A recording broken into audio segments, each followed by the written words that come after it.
శ్రీమాత్రే నమః. అందరికీ కూడా అమ్మవారి ఆశీస్సులు ఎప్పుడూ ఉండాలని మనస్ఫూర్తిగా ఆ తల్లిని వేడుకుంటూ కార్తీక మాసపు సోమవారం రోజున తప్పకుండా వినవలసినటువంటి కథల గురించి తెలుసుకుందాం.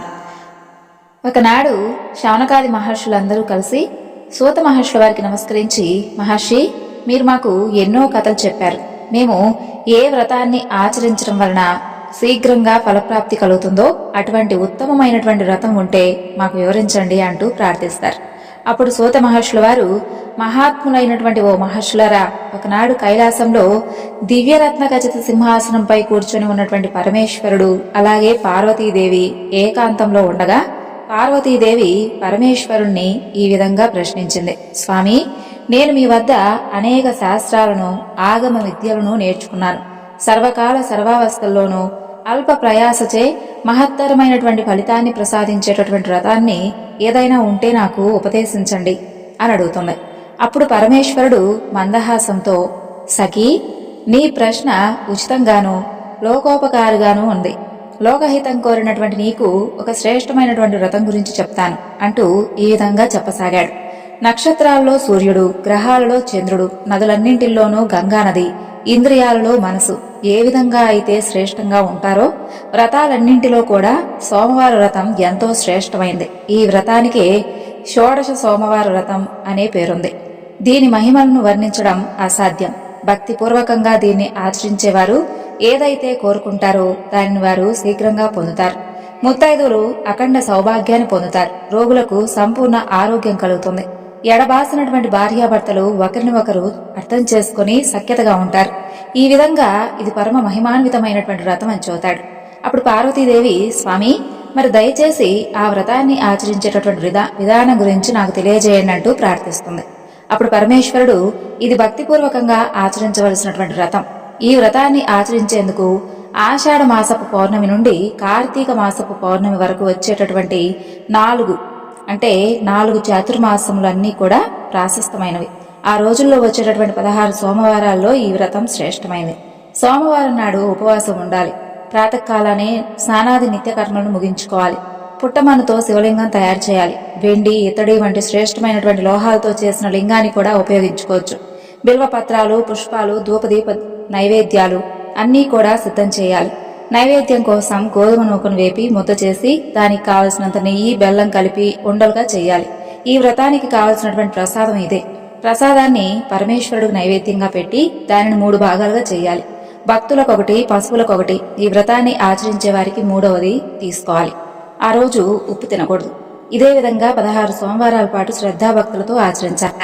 17వ సోమవారం ఉద్యాపన చెయ్యాలి. 16 సోమవారములందును పూజించినటువంటి ఆ మట్టి లింగాలను 17వ సోమవారం నాడు జలమునందు వదిలివేయాలి. ఆ రోజున బ్రాహ్మణులకు అన్నదానం యథాశక్తిగా చేయాలి. ఈ విధంగా వ్రత విధానాన్ని పరమేశ్వరుడు పార్వతీదేవికి ఉపదేశిస్తాడు. అదంతా విన్నటువంటి పార్వతీదేవి, స్వామి, ఈ యొక్క వ్రత విధానం చెప్పి నన్ను అనుగ్రహించారు. దీనిని ఎవరెవరు ఆచరించి ఏ విధమైనటువంటి ఫలితాలను పొందారో దాని గురించి కూడా వివరంగా తెలియజేయండి అంటూ ప్రార్థిస్తుంది. అప్పుడు పరమేశ్వరుడు ఆ యొక్క వ్రత పూజా ఫలాన్ని ఈ విధంగా చెప్పడం ప్రారంభిస్తాడు. పార్వతి, చాలా కాలం క్రితం ఈ వ్రతాన్ని ఆచరించడం వలన నీవే నన్ను భర్తగా పొందావు. గిరిజా కళ్యాణ సంఘటన ఇంకా నాకు జ్ఞాపకం ఉంది. నేనే నీకు పతిగా కావాలి అనే ఉద్దేశంతో నీవు ఘోర అరణ్యంలో తీవ్రమైనటువంటి తపస్సు చేశావు. అప్పుడు దేవతలు, సప్త ఋషులు నా వద్దకు వచ్చి, ప్రభు, నిన్నే నమ్మి తపస్సు చేస్తున్నటువంటి ఆ హైమావతిని అనుగ్రహించరాదా, ఆలస్యం ఎందుకు అంటూ ప్రార్థించారు. నేను బ్రహ్మచారి రూపంలో వచ్చి నిన్ను పరీక్షించాను. నిన్ను సంబోధిస్తూ పరమేశ్వరుడుకున్నటువంటి అవలక్షణాలన్నింటినీ కూడా వర్ణిస్తూ, శివుడు విరూపి, అపవిత్రుడు, మొరటు వ్యక్తి అంటూ నీ ముందు ఎన్నో దుర్భాషలాడాను. కానీ నీకు పట్టరానటువంటి కోపం వచ్చింది. కోపంలో కళ్ళు ఎర్రబడి, శివనింద మహాపాపం, శివుడు లేనిచో నేను బ్రతకలేను, వేరొకరిని కన్నెత్తి కూడా చూడను అన్నటువంటి నీ యొక్క దృఢ నిశ్చయాన్ని ఖచ్చితంగా తెలియజేశావు. అప్పుడు నేను నా యొక్క నిజస్వరూపంతో నీ ముందు ప్రత్యక్షమయ్యాను. నీవు 16 సోమవారాల పాటు వ్రతాన్ని ఆచరించావు. నీ కోరిక తీరిందే. గిరిజా కళ్యాణం అతి వైభవంగా దేవఋషుల యొక్క గంధర్వుల సమక్షంలో అద్భుతంగా జరిగింది. ఈ విధంగా వ్రతాచరణ వలన నేను నీకు పతినయ్యాను అని చెబుతాడు పరమేశ్వరుడు. అప్పుడు పార్వతీదేవి ఎంతో సంతుష్టురాలై, స్వామి, నాకు కూడా జ్ఞాపకం ఉంది. అయినప్పటికీ ఆ యొక్క వ్రతమహిమ మీ ముఖత లోకానికి అందించడానికే ఈ విధంగా అడిగాను. నా వలనే వేరే వారు ఎవరైనా ఈ వ్రతాన్ని ఆచరించారా? ఆచరించి పుణ్య ఫలితాన్ని పొందారా? అలా ఎవరైనా ఫలితాన్ని పొందితే చెప్పండి అంటూ ప్రార్థిస్తుంది.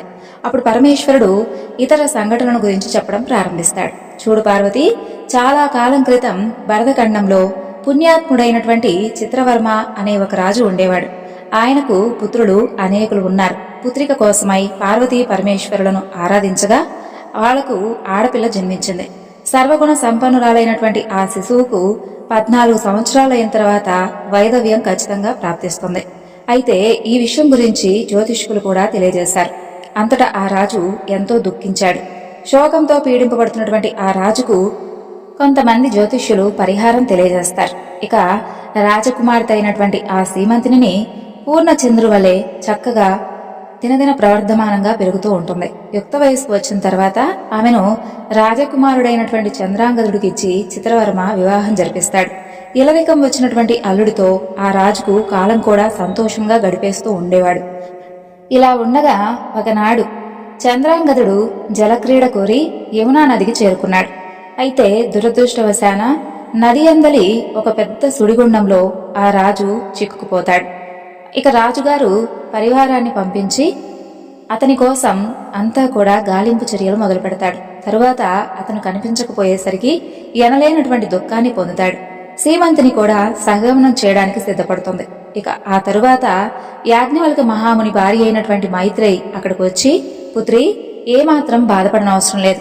నేను నీకొక వ్రతాన్ని ఉపదేశిస్తాను. దానివలన నీకు వైధవ్యం నుండి తప్పకుండా నివృత్తి కలుగుతుందని చెప్పి 16 సోమవారాల వ్రతాన్ని శ్రీమంతునికి ఉపదేశిస్తుంది. ఇక మైత్రి ఉపదేశించిన ప్రకారంగా చెప్పింది చెప్పినట్లుగా శ్రీమంతుని కూడా భక్తితో ఈ వ్రతాన్ని ఆచరించింది. అయితే యమునా నదిలో మునిగిపోయినటువంటి ఆ యొక్క చంద్రాంగదుడు నాగలోకానికి చేరుకుంటాడు. ఇక నాగలోకానికి చేరినటువంటి చంద్రాంగదుడు నాగరాజుచే సన్మానింపబడి సురక్షితంగా తిరిగి రాజధానికి తిరిగి మరలా వస్తాడు. అందరూ కూడా సంతోషించి ఈ విధంగా ఎడబాసినటువంటి పతి పత్నులు ఈ యొక్క వ్రతమహిమ వలన మరలా ఒకటయ్యారని చెప్పి తెలుసుకున్నారు. అలాగే మహా తపస్వి అయినటువంటి నృకండుడుకు సంతాన ప్రాప్తి కలగకపోగా అతను ఎప్పుడూ కూడా సంతానం కోసం బాధపడుతూ తపస్సు చేస్తూ నా కోసం పుత్రభాగ్యం కోసం ప్రార్థిస్తూ ఉండేవాడు. ఇక నేను ఒకనాడు ప్రత్యక్షమై, మహర్షి, నీకు 16 సంవత్సరాల ఆయువు కలిగినటువంటి సజ్జనుడైనటువంటి కుమారుడు కావాలా, 100 సంవత్సరాల ఆయువు కలిగినటువంటి అత్యధమ పుత్రుడు కావాలా అని నేను ప్రశ్నించాను. అప్పుడు ఆ ఋషి, నాకు 16 సంవత్సరాలు ఆయువు కలిగినటువంటి సత్పుత్రుడు ఉంటే చాలని చెప్పి అన్నాడు. నా యొక్క అనుగ్రహంతో అతనికి మార్కండేయుడు అనేటటువంటి సత్పుత్రుడు జన్మించాడు. ఆయువు గడిచిపోతూ ఉండగా అతను భక్తితో 16 సోమవారాల వ్రతాన్ని ఆచరించి నా యొక్క కృపకు పాత్రుడై చిరంజీవి అయ్యాడు. అలాగే ద్వాపర యుగంలో శ్రీకృష్ణుడు సమంతకమణిని అపహరించేనన్నటువంటి అపవాదం శ్రీకృష్ణుడికి వచ్చింది. దాని యొక్క నివారణ కోసమై అతను జాంబవంతునిపై విజయం సాధించి మణిని సంపాదించి జాంబవతిని పరిణయం ఆడవలసినటువంటి పరిస్థితి ఏర్పడింది. సంతానం లేనందువలన ఆ యొక్క జాంబవతి 16 సోమవారాల వ్రతాన్ని ఆచరించగా ఆమెకు కూడా సంతాన ప్రాప్తి కలిగింది. ఆ బిడ్డకు సాంబడు అనేటటువంటి పేరు పెట్టుకున్నారు. కాబట్టి ఓ పార్వతి, విన్నావా? 16 సోమవారాల వ్రతాన్ని ఎవరైతే ఆచరించారో వారందరూ కూడా వారి కోరిన విధంగా సకల శుభాలను, సకల ఐశ్వర్యాలను, అలాగే పుత్ర సంతానాన్ని ఏ విధంగా పొందారో విన్నావు కదా అంటూ పరమేశ్వరుడు 16 సోమవారాల వ్రతకథను ఈ విధంగా ముగించాడు. ఇక ఈ కార్తీక మాసంలో మనం తప్పకుండా వినవలసినటువంటి ముఖ్యమైనటువంటి కథలలో శ్రీరామదేవుని కథ ఒకటి. ఈ కథను ఎవరైతే భక్తి శ్రద్ధలతో వింటారో వారికి సకల ఐశ్వర్యాలతో పాటు సకల పాపహరణం కూడా కలుగుతుంది. కాబట్టి భక్తి శ్రద్ధలతో మనసును నిర్మలంగా ఉంచుకొని ఈ కథను ఆలకించండి. అనగనగా పూర్వకాలమున ఒక బ్రాహ్మణుడు ఉండేవాడు. అతని పేరు నాగంభట్టు. ఆయనకు ఒక పుత్రుడు, ఒక పుత్రిక ఉన్నారు. పుత్రుని పేరు నారాయణ భట్టు, పుత్రిక పేరు నారాయణమ్మ. వారు చాలా పేదవారు. భిక్షాటన చేసి కుటుంబ పోషణ చేసుకుంటూ ఉండేవారు. అలా కొన్నేళ్లు అయ్యేసరికి నాగంభట్టు కాశీకి వెళ్లి ధనం సంపాదించాలి అనేటటువంటి ఆశతో భార్యతో చెప్పి తెల్లవారుజామున నిద్రలేచి కాశీకి ప్రయాణమై అలా వెళుతూ వెళుతూ ఉండగా కొంత దూరం వెళ్తాడు. అలా వెళ్లేసరికి దారిలో అతనికి సూత మహర్షుల వారు, వ్యాస మహర్షుల వారు, అలాగే నారద మహర్షి వారు ఎదురవుతారు. ఎదురయ్యి ఆ బ్రాహ్మణుణ్ణి ఈ విధంగా అడుగుతారు. ఓ బ్రాహ్మణుడా, ఎక్కడికి వెళ్తున్నావు అని అడుగుతారు. అయ్యా, నేను కాశీకి ధనం సంపాదించుకోవాలని చెప్పి ఆ ఆశతో కాశీకి వెళ్దామని చెప్పి ఈ విధంగా బయలుదేరానని చెప్పి ఆ యొక్క బ్రాహ్మణుడు చెబుతాడు. అప్పుడు వారు, ఓ వెర్రి బ్రాహ్మణుడా, కాశీకి వెళ్తే నీకు ధనం ఎవరైనా మూటగట్టిస్తారా ఏమిటి? కాశీకి వెళ్తే గంగా స్నానం దొరుకుతుంది, అలాగే విశ్వేశ్వరుడు యొక్క దర్శనం దొరుకుతుంది, అన్నపూర్ణమ్మ తల్లి దర్శనం దొరుకుతుంది, అంతే తప్ప ధనాన్ని నీకెవరిస్తారు చెప్పు? సరే, ఇదంతా దేనికి కానీ మేము మీకొక కథ చెబుతాను, వింటావా అని అడుగుతారు. అప్పుడు మీరు ఏ దేవుడి కథ గురించి చెప్తున్నారో వివరించండి స్వామి, తప్పకుండా వింటానంటాడు ఆ బ్రాహ్మణుడు. అప్పుడు వారు, పూర్వకాలంన కోసల రాజ్యం ఉండేది. ఆ యొక్క రాజ్యాన్ని పరిపాలించేటటువంటి మహారాజు దశరథ మహారాజు. ఆయన సంతానం లేక పిల్లల కోసమై పుత్రకామేష్టి యాగం చేయగా దేవతలు ప్రత్యక్షమై ఆయనకు పాయస పాత్ర ఇస్తారు. అది పట్టుకుని వెళ్లి తన భార్యలైనటువంటి కౌసల్య, సుమిత్ర, కైకేయి అనేటటువంటి 3 భార్యలకు ఇస్తాడు దశరథ మహారాజు. వారు 3 కూడా భుజించగానే వారు గర్భవతులవుతారు. 9 మాసాలు నిండగానే చైత్ర శుద్ధ నవమి నాడు పునర్వసు నక్షత్రంన శ్రీరామ, లక్ష్మణ, భరత, శత్రుఘ్నులు అనేటటువంటి 4 కుమారులు జన్మిస్తారు. ఆ పిల్లవాళ్లు దినదిన ప్రవర్ధమానులై బాలచంద్రుడి వలె పెరుగుతూ ఉంటారు. కొన్నాళ్లయ్యేసరికి విశ్వామిత్రుడొచ్చి రామలక్ష్మణులిద్దరినీ కూడా యాగ సంరక్షణార్థం తనతో పాటు పంపమంటూ దశరథ మహారాజును అడగగా విశ్వామిత్రుడితో రామలక్ష్మణులను పంపించేందుకు దశరథుడు అంగీకరించగా ఆ యొక్క విశ్వామిత్రుడు వారిద్దరికీ కూడా బల, అతిబల అనేటటువంటి విద్యలను నేర్పిస్తాడు. రాముడు తాటికిని చంపి శివుని విల్లు విరిచి సీతను పెళ్లాడతాడు. అహల్యను శాప విమోచనం చేసి పరశురాముని యొక్క గర్వభంగం చేసి కైకవరం చేత 14 ఏళ్లు అరణ్యవాసంలో ఉండగా రావణాసురుడు సీతమ్మను ఎత్తుకుని పోగా లంకాపురానికెళ్లి లంకా దహనం చేసి రావణాసురుని వధించి విభీషణుడుకు పట్టం గట్టి తిరిగి వచ్చి పట్టాభిషిక్తుడై సుఖంగా రాజ్యాన్ని ఏలుతూ ఉన్నాడు. ఇది రామదేవుడి కథగా చెప్పి 5 లక్ష్మీ వారాలు పూజలు చేసి ఆవు నేతితో దీపం పెట్టి ఆవు పాలు, గోధుమ రవ్వ, పంచదార కలిపి 5 ఉండలుగా ప్రసాదం చేసి రామదేవుడికి నైవేద్యంగా పెట్టాలి. ఒక ముత్తైదువుకు, అలాగే ఇరుగు పొరుగు వారికి, అలాగే భార్య పిల్లలు కూడా ఆ యొక్క ప్రసాదాన్ని తినాలి. ఈ విధంగా 5 లక్ష్మీ వారాలు పూజ చేసుకోవాలి. నిత్యము కూడా ఈ యొక్క రామదేవుని కథ చెప్పుకున్న వారికి అష్టైశ్వర్యాలతో, సంపదలతో చక్కగా ఆనందంగా ఉంటారు.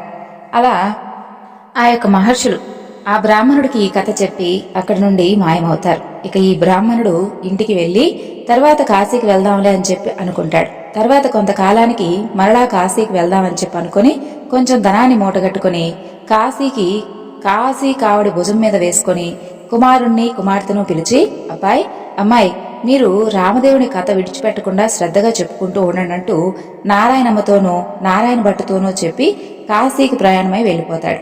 ఆ మరునాడు కుమారుడు ఆయవారానికి వెళ్లి వచ్చి, అమ్మా, రామదేవుని కథ గురించి చెప్పబోతున్నాను, నువ్వు కూడా విందుగాని రామ్మా అని పిలుస్తాడు తల్లిని. చూడు నాయనా, వంట వేళ పొద్దున్నే దాసి వచ్చేటటువంటి వేళ అయింది కాబట్టి ఇప్పుడేమి కథ నాయనా, ఇప్పుడు నేను ఆ కథ వినలేను, తరువాత మధ్యాహ్నం వేళ వింటానులే, మరలా మధ్యాహ్నం కథ చెబుతావు కదా అప్పుడు వింటాలే అని చెబుతుంది. ఇక మరలా మధ్యాహ్నం, అమ్మా, కథ చెప్పబోతున్నాను, ఇప్పుడైనా విందు రామ్మా అని పిలుస్తాడు ఆ పిల్లవాడు. ఇప్పుడేమి కథ నాయనా, పడకవేళ నిద్రవేళ, ఇప్పుడు నేను వెళ్ళలేను అంటుందా తల్లి. ఇక వారికి చక్కగా అప్పటికే రామదేవుని యొక్క కథలు చెప్పుకుంటూ ఆనందంగా గడుపుతూ సకల ఐశ్వర్యాలను, అలాగే ఎంతో సంతోషంగా కాలం గడుపుతూ ఉండేవారు. రామదేవుడికి ఆ యొక్క తల్లిపై కోపం వచ్చి, ఎలా వచ్చినటువంటి వారికి ఐశ్వర్యాలు అలాగే తిరిగి వెళ్లిపోగాక అంటూ శపించి రామదేవుడు ఏం జరుగుతుందా అని చూస్తూ ఉంటాడు. ఇక వాళ్ళ ఇంట్లో ఉన్నటువంటి బిందెలు, చెంబులు, గిన్నెలు అన్నీ కూడా ఎలా వచ్చినవో అలాగే దొర్లుకుంటూ ఇరుగు పొరుగు వారి ఇళ్ళకు వెళ్ళిపోతాయి. పూర్వం నుంచి వాళ్ళ ఇంట్లో ముష్టెత్తుకునేటటువంటి ఒక చిల్లు రాగి చెంబు కూడా దొర్లుకుంటూ వెళ్ళిపోతూ ఉంటుంది. అప్పుడు నారాయణమ్మ చూసి, అమ్మా, కనీసం అదైనా ఉంచవే అని చెప్పి అమ్మను అడుగుతుంది. ఇక ఆమె అదైనా ఉంచు రామదేవుడా తండ్రి అంటూ స్వామిని వేడుకుంటుంది. ఆ చెంబు తప్ప మిగతావన్నీ కూడా, ఇంట్లో ఉన్నటువంటి వస్తువులన్నీ కూడా వాటంతటా అవి అలా వెళ్ళిపోతూ ఉంటాయి. ఇక వారి గూటిలో ఉన్నటువంటి వెండి కంచం కూడా దొర్లిపోతూ ఉండగా అప్పుడు ఆమె ఆ కంచం అంచు పట్టుకుని లాగుతూ ఉంటుంది. సగం అంచు వారికి, సగం అంచు పొరుగు వారికి వెళ్ళిపోతుంది. మరునాటి ఉదయాన ఆమె వారింటికి నిప్పు కోసం వెళ్తుంది. వారింట్లో ఉన్నటువంటి కంచం అంచు మాదేనమ్మా ఇదని చెప్పి అని అడుగుతుంది. మీ కంచం అంచు మా ఇంటికి ఎలా వస్తుందమ్మా? మేమేమైనా మీ ఇంటికి వచ్చామా? మీరు మా ఇంటికి వచ్చారా? కాబట్టి ఈ కంచం అంచు మాదే అని అంటారు ఆ ఇరుగు పొరుగు వాళ్ళు. అలా కాదు, మా ఇంట్లో కూడా ఈ కంచం అంచు ఉంది, కావాలంటే పట్టుకొని వస్తాను అంటూ రెండు దగ్గర పెట్టి చూడగా రెండు అతుక్కుపోతాయి. మాదంటూ వారు పుచ్చుకుంటారు. సిగ్గుపడి ఇంటికి తిరిగి వచ్చేస్తుంది నారాయణమ్మ తల్లి. ఇక కుమారుడు చూసి ఏమన్నారమ్మా అని అడుగుతాడు. మాదే అని చెప్పి వారే పుచ్చుకున్నారు నాయన అని చెబుతుందా తల్లి. అప్పుడు కుమారుడు ఇప్పుడైనా కనీసం రామదేవుడి కథను చెబుతాను, వింటావా అమ్మా అని అడుగుతాడు. నేను ఏ కథ వినను, కార్యము వినను, ఏ పని బాటో చేసుకుని బ్రతుకుతాను, కానీ ఆ రామదేవుని కథ మాత్రం విననని చెబుతుందా తల్లి. ఎలా వచ్చినటువంటి ఐశ్వర్యం మరలా అలాగే వెళ్ళిపోతుంది. నీ చెల్లెల్ని మాత్రం తీసుకుని వెళ్ళిపోయి ఎవరికైనా ఇచ్చి వివాహమైనా చేయరా నాయన అని చెప్పి చెబుతుందా తల్లి. ఇక తల్లి ఆజ్ఞ ప్రకారంగా నారాయణ భట్టు చెల్లిని తీసుకుని ప్రయాణం అవుతాడు. ఇక వారు ఊరి చివరికి వెళ్లేసరికి కాశీకి వెళ్లినటువంటి నాగంభట్టు మరలా తిరిగి ప్రయాణమై ధనం మూటగట్టుకుని వస్తూ ఉంటాడు. కొంత దూరం వచ్చేసరికి ఆయన ఊరు చివరకు వస్తాడు. అక్కడ అతనికి కోనేరు కనిపిస్తుంది. ఆ కోనేరులో కాళ్ళు కడుక్కుంటూ ఉండగా ఎక్కడి నుండో కాని ఒక పెద్ద గరుడ పక్షి వచ్చి అతని దగ్గర ఉన్నటువంటి డబ్బు మూటను ఎత్తుకుని వెళ్ళిపోతుంది. అయ్యో అంటూ నాగంభట్టు విచారిస్తూ ఇంటికి వస్తూ ఉండగా కొంత దూరం వచ్చేసరికి ఆయనకు నారాయణమ్మను నారాయణ భట్టును చూసి, అబ్బాయి అమ్మాయి మీరు సుఖంగానే ఉన్నారా అని అడుగుతాడు. ఏముంది నాన్నగారు, మీరు యథాప్రకారంగా ఇప్పటి వరకు చక్కగా రామదేవుని కథను అలాగే స్వామివారి పూజను చేసుకున్న తర్వాత మనకు సకల ఐశ్వర్యాలు చక్కగా కలిగాయి. ఇప్పటి వరకు ఏమీ లోట్లేదు. మీరు కాశీకి వెళ్ళిన మొదలు కథ చెబుతాను వినమ్మా అంటే అమ్మ ఒక్కసారి కూడా వినలేదు. కాబట్టి రామదేవుడికి కోపం వచ్చి మనకు ఎలా వచ్చినటువంటి ఐశ్వర్యం మరలా అలాగే తిరిగి వెళ్ళిపోయింది అంటూ జరిగిందంతా కూడా తండ్రికి వివరించి చూతాడు. ఇక అమ్మ ఆజ్ఞ ప్రకారం చెల్లిని వెంటబెట్టుకుని ఇదిగో ఎవరికైనా కానీ వివాహం జరిపించమని చెప్పింది. కాబట్టి ఎవరైనా దొరికితే చెల్లికి వివాహం జరిపించి మరలా వస్తాను నాన్నగారు అని చెబుతారు.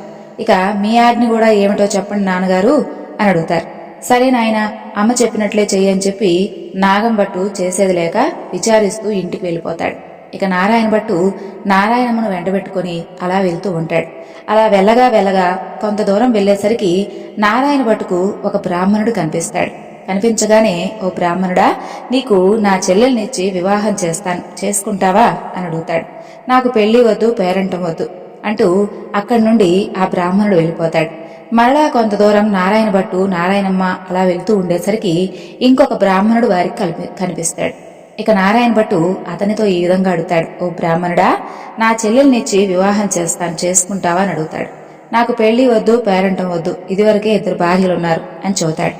ఇక తర్వాత మరలా కొంత దూరం వెళ్తూ ఉండగా తోవలో ఒక పెద్ద పూల తోట కనిపిస్తుంది. ఆ తోటలో అన్నా చెల్లెళ్ళు ఇద్దరూ కూర్చుని రామదేవుడి కథ చెప్పుకుంటూ ఉండగా ఎక్కడి నుండో కాని ఒక బ్రాహ్మణ యువకుడు వచ్చి పూలు కోసుకుంటూ ఉంటాడు. ఆ యువకుడిని చూసి, ఓ బ్రాహ్మణుడా, నీకు నా చెల్లెల్నిచ్చి వివాహం చేస్తాను, చేసుకుంటావా అని అడుగుతాడు. పెళ్లి చేస్తానంటే వద్దంటానండి, కానీ మా గురువు గారు ఉన్నారు నాకు, వారి ఆజ్ఞ ప్రకారం ఆయన పెళ్లి చేసుకోమంటే తప్పకుండా చేసుకుంటానని చెబుతాడు ఆ బ్రాహ్మణుడు. మీ గురువుగారు ఎక్కడుంటారు అని అడగగానే ఫలానా తోటలో ఉంటాడని చెప్పాడు.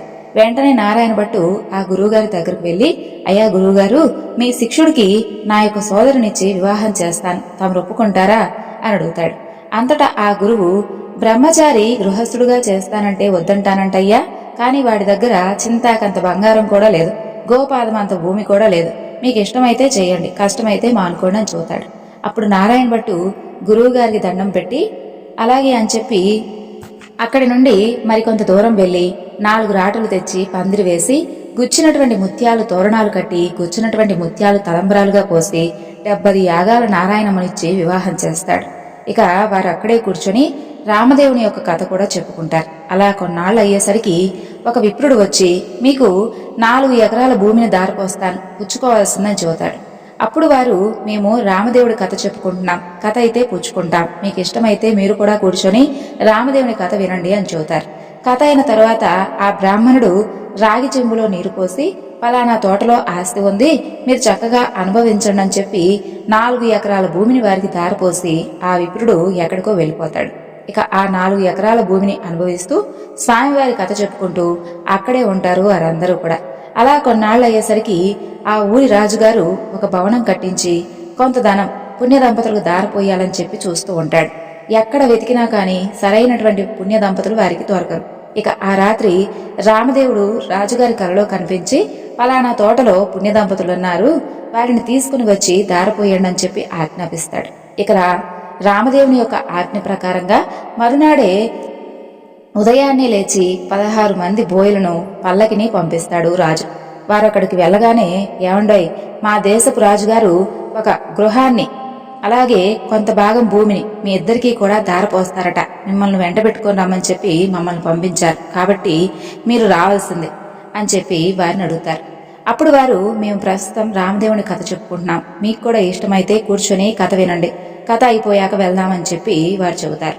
ఇక ఆ బోయలు కూడా కథ విన్న తర్వాత ఆ యొక్క పుణ్య దంపతులను తీసుకుని వెళ్లి రాజుగారికి అప్పగిస్తారు. ఆ రాజు ఎంతో సంతోషంతో గృహాన్ని, కొంత భూమిని, ధనాన్ని వారికి దారపోసిస్తాడు. అప్పుడు నారాయణమ్మ, నారాయణ భట్టు అలాగే నారాయణమ్మ యొక్క భర్త అక్కడ కూర్చొని ఆ యొక్క గృహాన్ని, ఆ యొక్క ధనాన్ని 4 ఎకరాల భూమిని చక్కగా అనుభవిస్తూ అక్కడ కథ చెప్పుకుంటూ స్వామివారి పూజ చేసుకుంటూ సంతోషంగా ఉంటారు. కొన్ని రోజులు అయ్యేసరికి నారాయణ భట్టు తన చెల్లితో ఈ విధంగా అంటాడు, అమ్మాయి, నేను ఎన్ని రోజులని ఇలా ఉండాలి చెప్పు, కాబట్టి నేనే వెళ్లి స్వయంగా రామదేవుణ్ణే తీసుకుని వస్తాను, నీవు నీ భర్త కథను మాత్రం మానకుండా చెప్పుకుంటూ స్వామివారి పూజ చేసుకుంటూ ఉండండి అని చెప్పి నారాయణ భట్టు ప్రయాణమై అలా వెళ్తూ ఉంటాడు. ఇక నారాయణమ్మ, ఆమె భర్త చక్కగా స్వామివారి కథలు చెప్పుకుంటూ స్వామివారి పూజలు చేసుకుంటూ ఉంటారు. ఈ నారాయణ భట్టు ఇక అక్కడి నుండి వచ్చేసి వెళ్తూ ఉంటాడు. కొంత దూరం వెళ్ళగా అతనికి ఒక గ్రామం వస్తుంది. ఆ గ్రామంలో ఒక యాదవ పిల్లవాడు ఒడ్లు ఎండబోసుకొని ఆ యొక్క ఒడ్లు దగ్గర కాపలాగా కూర్చొని ఉంటాడు. ఇక ఆ పిల్లవాడిని చూసినటువంటి నారాయణ భట్టు, ఓ అబ్బాయి, ఈ గ్రామంలో విశేషాలేమిటి అని అడుగుతాడు. ఏమున్నది బాబు, నేనేమో పుట్టుకతోనే అందుడను, మా వాళ్ళు ఒడ్లు ఎండబోసి ఇదిగో నన్ను ఈ విధంగా కాపలాగా కూర్చోమంటే కర్ర పుచ్చుకొని కూర్చొనున్నాను, నా అవస్థ ఇలా ఉంది బాబు అని చెబుతాడు. ఇక నారాయణ భట్టు, అయ్యో అవునా, సరే, నీకు నేను ఒక కథ గురించి చెబుతాను, వింటావా అని అడుగుతాడు. ఓ అలాగే వింటాను, చెప్పమని అంటాడు ఆ పిల్లవాడు. రామదేవుని కథ, వ్రత విధానం అంతా కూడా చెప్పేసరికి ఆ పిల్లవాడికి కొంచెం కళ్ళు కనిపిస్తాయి. ఓహో, కథలోనే ఇంత మహత్యం ఉంది, మరిక వ్రతం చేసుకుంటే ఇంకెంత మహత్యం ఉంటుందో. ఏదైనా కాని నిజంగా నువ్వు అసలు ఏ దైవానివో కాని నా వద్దకు వచ్చి ఈ విధంగా నాకు కథ చెప్పి నాకు ఎంతో చక్కగా కళ్ళు కూడా కనిపించే విధంగా చేశావు, నీవే దైవానివి, నీవు ఏ దైవానివో చెప్పు అని అంటాడు ఆ పిల్లవాడు. అది నేను దైవాన్ని కాదు బాబు, అదంతా కూడా రామదేవుని యొక్క మహత్యం, రామదేవుని యొక్క పూజను, రామదేవుని యొక్క కథను చక్కగా చెప్పుకుంటూ హాయిగా ఉండు.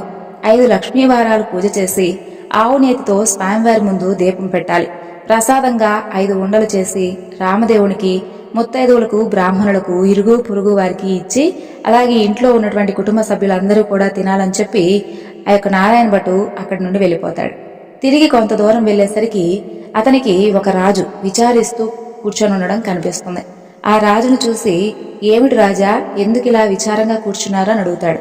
నాయనా, నా భార్యా బిడ్డలు పరారయ్యారు, నా రాజ్యం పరాయి రాజులు తీసుకున్నారు, నా అవస్థ ఈ విధంగా ఉందని చెబుతాడు ఆ రాజు. అయ్యో సరే, మీకు నేను ఒక కథ గురించి చెబుతాను, వింటారా అని అడుగుతాడు నారాయణ భట్టు. అలాగే వింటాను, చెప్పవలసింది మహానుభావా అంటాడు ఆ రాజు. ఇక నారాయణ భట్టు రామదేవుని కథ అంతా కూడా చెప్పి వ్రత విధానం అంతా కూడా వివరించి చూతాడు. ఆ రాజుగారు వ్రతం చేసుకోగా పరారైనటువంటి భార్యా బిడ్డలు పరాయి రాజు తీసుకున్నటువంటి రాజ్యము తిరిగి ప్రాప్తిస్తాయి. అప్పుడు ఆ రాజు సంతోషంతో నారాయణ భట్టును చూసి, ఏమయ్యా ఓ మహానుభావ, మీరసలు ఏ దైవానివో చెప్పవలసిందే, మిమ్మల్ని నేను పూజించుకుంటాను, నేను ఏ దేవుణ్ణు కానయ్యా, ఇది రామదేవుడి కథామహత్యం, మీరు చక్కగా స్వామివారి కథ చెప్పుకుంటూ స్వామివారి చక్కగా పూజిస్తూ ఎప్పుడూ కూడా మర్చిపోకుండా ఈ విధంగా స్వామిని స్మరిస్తూ ఉండండి, మీకు అంతా మంచి జరుగుతుందని చూతాడు. ఇక ఆ విధంగా చెప్పి మరలా కొంత దూరం వెళ్తూ ఉంటాడు నారాయణ భట్టు. అతనికి ఒక స్త్రీ విచారిస్తూ కూర్చోవడం కనిపిస్తుంది. ఆ స్త్రీని చూసి, నారాయణ భట్టు ఎందుకమ్మా ఇలా విచారిస్తూ కూర్చున్నావు అని అడుగుతాడు. అప్పుడు ఆమె, ఏముంది బాబు, చిన్నతనంలోనే నాకు వివాహం చేశారు. నా భర్త దేశాంతరం వెళ్ళాడు. నా తల్లి తండ్రి అత్తమామలు నన్ను కొన్నాళ్ళు చూసుకున్నారు. ఎన్నాళ్ళు నేను ఇలా చూడాలని చెప్పి వదిలేశారు. కాబట్టి నా అవస్థ ఈ విధంగా ఉంది బాబు అని చెబుతుంది. అప్పుడు నారాయణ భట్టు, సరే నేను నీకు ఒక కథ గురించి చెబుతాను, వింటావా అని అడుగుతాడు. అలాగే వింటాను బాబు, చెప్పు అని అడుగుతుంది ఆ స్త్రీ. ఇక నారాయణ భట్టు రామదేవుడి కథంతా చెప్పి వ్రత విధానం అంతా కూడా చెప్పేసరికి దేశాంతరం వెళ్ళినటువంటి ఆమె భర్త తిరిగి వస్తాడు. తల్లి తండ్రి అత్తమామలు తిరిగి వస్తారు.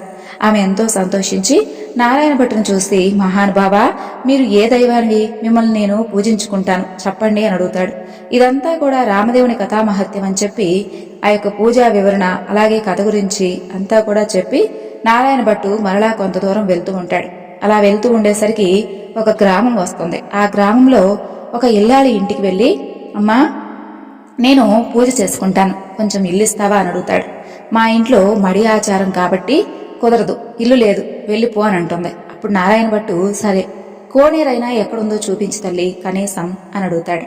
తూర్పు దిశ ఈశాన్య మూలంగా ఒక కోనేరుంది, వెళ్ళని చూతుంది ఆ స్త్రీ. అప్పుడు ఆ కోనేరు దగ్గరకు వెళ్లి స్నానం చేసి మడిబట్ట ఆరవేసుకుని, ఇప్పుడైనా ఇల్లు ఇస్తావా తల్లి అంటూ ఆ యొక్క ఇల్లాలు వద్దకు వెళ్తాడు. ఇక ఆ ఇల్లాలు ఇంటి బయట తూర్పు దిశ ఈశాన్య మూలంగా కాస్త స్థలం ఉందని చెప్పి అతనికి ఒక పుచ్చుపేట ఇస్తుంది. ఇక అతను ఆ యొక్క పుచ్చుపేట పైన చక్కగా పసుపు రాసి బొట్టు పెట్టి దానిపైన రామదేవుని పటం పెట్టి కథ చదువుకుంటూ ఉంటాడు. అంతలో ఆమె యువతలకు వచ్చి చూడగా నారాయణ భట్టు ఆమెకు తాంబూలము దక్షిణ ప్రసాదం ఇస్తాడు. ఆమె పుచ్చుకొని లోపలికి వెళ్ళిపోతుంది. నారాయణ భట్టు కథ చదువుకొని అక్షంతలు తల మీద వేసుకుని ఆ ఇంటి మీద కూడా కాసిన అక్షంతలు వేసి వెళ్ళిపోతాడు. అతను అలా వెళ్ళగానే ఆ ఇల్లు ఇంద్రభవనంగా మారిపోతుంది. అప్పుడు ఆయవారానికి వెళ్ళినటువంటి ఆ యొక్క స్త్రీ భర్త తిరిగి వస్తే ఆ ఇల్లు మాదా కాదా అని తెలుసుకోలేక అంతా కూడా వెతుకుతూ ఉంటాడు.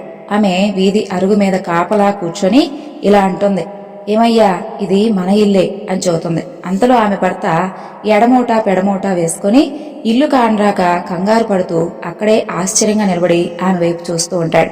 ఇక ఆమె చూసి, ఇదే మన ఇల్లు, ఇలా రండి అంటూ, మన ఇల్లు కాదనుకుంటున్నారా, ఇది మన ఇల్లే, అసలు ఈ విధంగా ఎందుకు జరిగిందో కూడా వివరించి చెబుతాను వినండి. ఎక్కడి నుండో కానీ ఒక బ్రాహ్మణుడు వచ్చాడు, పూజ చేసుకుంటాను, ఇల్లు ఇవ్వమని అడిగాడు. నేను అప్పుడు అతన్ని ఇల్లు ఇవ్వను, వెళ్ళిపో అని చెప్పాను. కనీసం ఆయన కోనేరైనా చూపించు తల్లి అని అడిగాడు. అప్పుడు నేను తూర్పు దిశగా ఈశాన్య మూల కోనేరు ఉందని చెప్పాను. ఇక అతను కోనేరు దగ్గరకు వెళ్లి స్నానం చేసి వచ్చి, ఇప్పుడైనా కనీసం ఇల్లు ఇస్తావా తల్లి అని అడిగాడు. నేను అతనికి ఇల్లు ఇవ్వకుండా ఇంటి బయట ఒక స్థలం చూపించి ఒక పుచ్చుపేటను అతనికి ఇచ్చాను. అతను రామదేవుడి కథ చెప్పుకొని స్వామివారికి పూజ చేశాడు. ఆ తరువాత అక్షింతలు తాను వేసుకుని మన ఇంటిపై కూడా చల్లాడు. ఆ తరువాత ఇల్లు చూస్తే ఈ విధంగా మారిందని చెబుతుంది. ఇదంతా కూడా ఆ యొక్క వ్రతమహత్యం వలన జరిగిందని చెప్పి ఆ భార్య చెబుతుంది. అప్పుడు ఈ మాటలన్నీ వినటువంటి ఆమె భర్త, ఓసి పిచ్చిదానా, నీవు పూజ చేసుకుంటానంటే వద్దు అంటావా, ఓ నిర్భాగ్యురాలా, పాపిష్టిదానా, అతను ఏ దిశగా వెళ్ళాడో కనీసం అదైనా చెప్పు అని చెప్పి అడుగుతాడు. అతను ఈశాన్య మూలగా వెళ్ళాడండి అని చెప్పి చెబుతుంది. ఇక అతను నారాయణ భట్టును వెతుక్కుంటూ బయలుదేరతాడు. కొంత దూరం వెళ్ళగా నారాయణ భట్టు ఆ బ్రాహ్మణుడు కనిపిస్తాడు. అప్పుడు ఆ బ్రాహ్మణుడు, ఏమండోయ్ మహానుభావ, మీరు మా ఇంటికి రావాల్సింది, మిమ్మల్ని మేము పూజించుకుంటామని చెబుతాడు. మీ ఇంటికి ఇప్పుడు నేను రాలేనయ్యా, రామదేవుని కోసం వెళ్తున్నాను అని చెప్పి ఆ నారాయణ భట్టు చెబుతాడు. అప్పుడు ఆ బ్రాహ్మణుడు, అలా కాదు మహానుభావ, మీరు మా ఇంటికి వచ్చి పూజ చేసుకుంటానంటే మా ఆవిడ ఇల్లు ఇవ్వనని చెప్పింది కదా, కాబట్టి మాది తప్పు, మా తప్పును క్షమించి మా ఇంటికి ఒక్కసారి రావాల్సిందే. మీరు అసలు ఏ దైవానివో చెప్పండి, మిమ్మల్ని మేము పూజించుకుంటాం అని అంటాడు. మీ ఇల్లు కాబట్టి మీరు ఇవ్వనన్నారు, అందులో మీ తప్పేమీ లేదు, రావడం నాదే తప్పు అని అంటాడు నారాయణ భట్టు. నేను ఏ దేవుడును కాదయ్యా, ఇది రామదేవుడి కథామహత్యం వలన ఈ విధంగా జరిగింది. మీరింటికి వెళ్ళి చక్కగా రామదేవుడి కథ చెప్పుకుంటూ స్వామివారి మహత్యం గురించి వింటూ స్వామివారి పూజ చేసుకోండి, మీకంతా కూడా మంచి జరుగుతుంది అని చెప్పి చెబుతాడు నారాయణ భట్టు. అప్పుడు ఆ బ్రాహ్మణుడు ఇంటికి వచ్చి, కథలోనే ఎంత మహత్యం ఉంది, వ్రతం చేసుకుంటే ఇంకెంత మహత్యం ఉంటుందని చెప్పి చక్కగా పూజ చేసుకుని కథ చెప్పుకొని అప్పటి నుండి అష్టైశ్వర్యాలతో అష్ట సంపదలతో తూలతూగుతూ ఉంటారు ఆ దంపతులు. ఇక నారాయణ భట్టు ఎండనక వాననక తిండనక తిప్పలనక ఆకలనక దప్పికనక చెట్టనక పుట్టనక నీడనక భయమనక అర్ధరాత్రనక అరణ్యాల వెంటబడి వెళ్తూ ఉంటాడు. కొంత దూరం వెళ్లేసరికి నారాయణ భట్టు మూర్చిల్లి ముఖం తిరిగి కింద పడిపోతాడు. అప్పుడు రామదేవుడికి అతనిపై దయ కలిగి ఒక ముసలి బ్రాహ్మణ వేషంలో వచ్చి నారాయణ భట్టు ముఖం తుడిచి అతన్ని లేవదీసి మంచినీళ్ళిచ్చి మా ఇంట్లో భోజనం చేద్దు రా అని చెప్పి పిలుస్తాడు. నేను భోజనం మాత్రం చేయను, నేను రామదేవుడి కోసం వెళ్తున్నాను, ఒక కోనేరు మాత్రం చూపిస్తే స్నానం చేసొస్తానంటాడు. తూర్పు దిశ ఈశాన్య మూల ఒక కోనేరు ఉంది, వెళ్ళని చూతాడు ఆ ముసలి బ్రాహ్మణుడు. నారాయణ భట్టు ఆ కోనేరు వద్దకు వెళ్లి స్నానం చేసి పైకి వచ్చేసరికి అక్కడ ఇంద్రభవనంలా మారిపోతుంది. లోపలికి వచ్చేసరికి సీతమ్మ తల్లి వెండి కంచాలు వెండి పీటలు పైడి కంచాలు కనిపిస్తాయి. అప్పుడు నారాయణ భట్టుకు రామదేవుడు సీతమ్మ ఎదురై మా ఇంట్లో భోజనం చేదుగాని రా అని చెప్పి పిలుస్తారు. నేను భోజనం చేయను, రామదేవుడి కోసం వెళ్తున్నానని చూతాడు మరలా నారాయణ భట్టు. నేను రామదేవుడినని చూతాడు ఆ యొక్క ముసలి బ్రాహ్మణుడు. అయితే కావచ్చేమో మహానుభావ, నాకు దర్శనం కావాలి అని చెప్తాడు నారాయణ భట్టు. అప్పుడు పులిచర్మంతో రుద్రాక్షలతో విభూది రేఖలతో నడుమున నాగాభరణంతో శిరస్సున గంగతో పక్కన పార్వతీదేవితో త్రిశూలం త్రినేత్రముతో నందివాహనుడై పరమేశ్వరుడు ప్రత్యక్షమవుతాడు. అప్పుడు నారాయణ భట్టు స్వామివారిని స్తోత్రం చేస్తాడు.